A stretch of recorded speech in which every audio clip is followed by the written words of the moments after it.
নমস্কাৰ 24 লাইভ চাই থকাৰ বাবে ধন্যবাদ ষ্টুডিঅ'ত মই উৎপলা আৰু লৈ আহিছোঁ পুৱাৰ প্ৰথমটো খবৰ ৰাষ্ট্ৰীয় প্ৰেছ দিৱসৰ দিনা এবাৰ সাংবাদিকৰ সৈতে সংঘটিত হৈছে ভয়ংকৰ ঘটনা আৰক্ষী বিষয়াৰ অভদ্ৰ আচৰণ সাংবাদিকৰ সৈতে আৰু এই ঘটনাৰ পিছতে সাংবাদিকসকলে তীব্ৰ ক্ষোভ প্ৰকাশ কৰিছে কিয়নো ৰাষ্ট্ৰীয় প্ৰেছ দিৱসৰ দিনা এবাৰ নাজিৰাত এই ঘটনা সংঘটিত হৈছে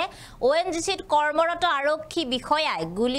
গুলিয়াবলৈ উদ্যত হৈছিল সাংবাদিকজনক আৰু এই ঘটনাৰ পিছতে সাংবাদিকসকলে তীব্ৰ ক্ষোভ প্ৰকাশ কৰা তেওঁলোকে দেখিবলৈ পোৱা গৈছে আমি জনাম এই মুহূৰ্তত সবিশেষ আমি জনাইছো এই মুহূৰ্তত এটা বিশেষ খবৰ ৰাষ্ট্ৰীয় প্ৰেছ দিৱসৰ দিনাই নাজিৰাত সাংবাদিকৰ সৈতে সংঘটিত ভয়ংকৰ ঘটনা এক ভয়ংকৰ ঘটনা সংঘটিত হৈছে নাজিৰা ONGCৰ অসম সম্পদৰ মুখ্য কাৰ্যালয়ৰ সন্মুখত সাংবাদিকক দুৰ্ব্যৱহাৰ সাংবাদিকক অভদ্ৰ আচৰণ 25 বেটেলিয়নৰ আৰক্ষী জোৱান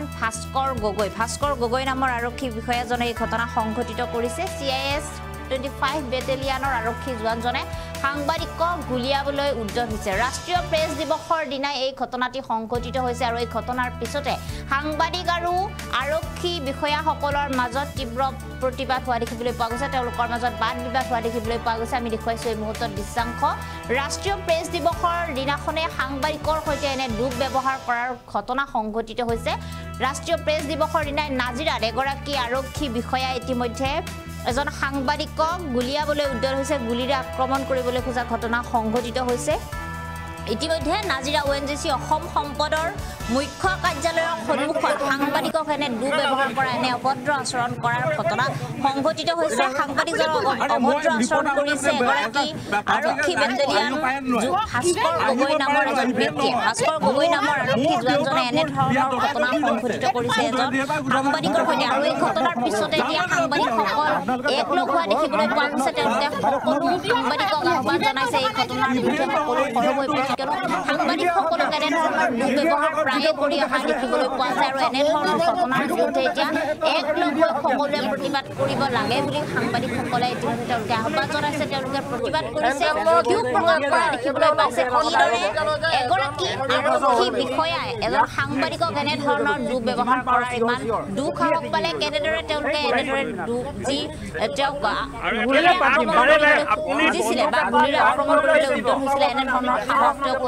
ইতিমধ্যে সাংবাদিকসকলে ক্ষোভ প্ৰকাশ কৰা দেখিবলৈ পোৱা গৈছে ৰাষ্ট্ৰীয় প্ৰেছ দিৱসৰ দিনা এই ঘটনাটি সংঘটিত হৈছে নাজিৰাত আৰু এগৰাকী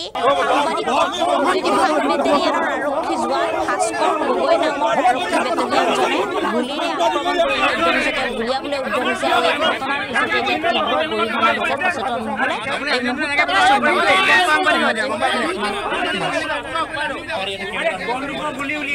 প্ৰেছ দিৱস আজিৰ দিনটোত নাজিৰাৰ সাংবাদিকসকলে যিটো পৰিস্থিতিৰ সন্মুখীন হ'ল বা হৈ আছে আজি পৰ্যন্ত এই মুহূৰ্তত অতি দুৰ্ভাগ্যজনক অতি দুখজনক কাৰণ আজিৰ দিনটোত প্ৰেছৰ যিসকল ব্যক্তি তেওঁলোকৰ উলহ মালহৰ এটা দিন আৰু আজিৰ দিনটোত আজি ONGCৰ নিৰাপত্তাৰক্ষী আজি নাজিৰাৰ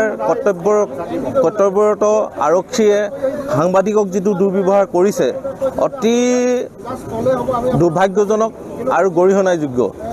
আজি আমাৰ সাংবাদিকসকলক ইয়াত ডাঙৰকৈ আপোনালোকে দেখিলে আপোনালোকে দেখিব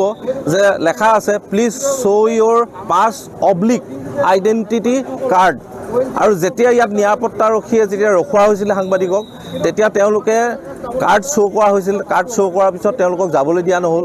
তেওঁলোকে ক'লে যে আমাৰ লগত আমাৰ ওপৰৰ বিষয়াসকলক মাতক তেতিয়াহ'লে তেওঁলোকে মতাৰ বিপৰীতে এটা নিৰাপত্তাৰক্ষী মাতিলে নিৰাপত্তাৰক্ষীয়ে ইয়াত আহি সাংবাদিকক বন্ধুকে কাট কৰি গুলিয়াই ভাবুকি দিলে গতিকে ইয়াতকৈ আৰু আজিৰ দিনটোত প্ৰেছৰ দিৱসৰ দিনাখনি সাংবাদিকক যিটো দুৰ্ব্যৱহাৰ কৰিলে তাতোতকৈ দুৰ্ভাগ্যজনক বিষয় নাই গতিকে মই আজি এই যিটো কলা দিৱস আজি সাংবাদিকৰ কলা দিৱস হিচাপে মই অভিহিত কৰিছোঁ আজি সাংবাদিকৰ নিৰাপত্তাটো নাই সন্মুখত ৰাইজৰ মাজত আজি গুলিয়াই মৰাৰ ভাবুকি দিয়া হ'ল গতিকে ইয়াৰ উচিত ব্যৱস্থা লাগে আমি সেইটো কাৰণে ইয়াত অৱস্থান দমন কৰিছোঁ আজি বহি আছে সকলো সাংবাদিক কোনো ঘৰলৈ যোৱা নাই গতিকে এনেকুৱা এটা পৰিস্থিতিত গতিকে মই বিচাৰোঁ যে গোটেই দৃষ্টি নিবন্ধ হওক নাজিৰা সাংবাদিকসকলক লৈ যে সকলো সংবাদ মাধ্যম একত্ৰিত হওক ইয়াকে মই ক'লোঁ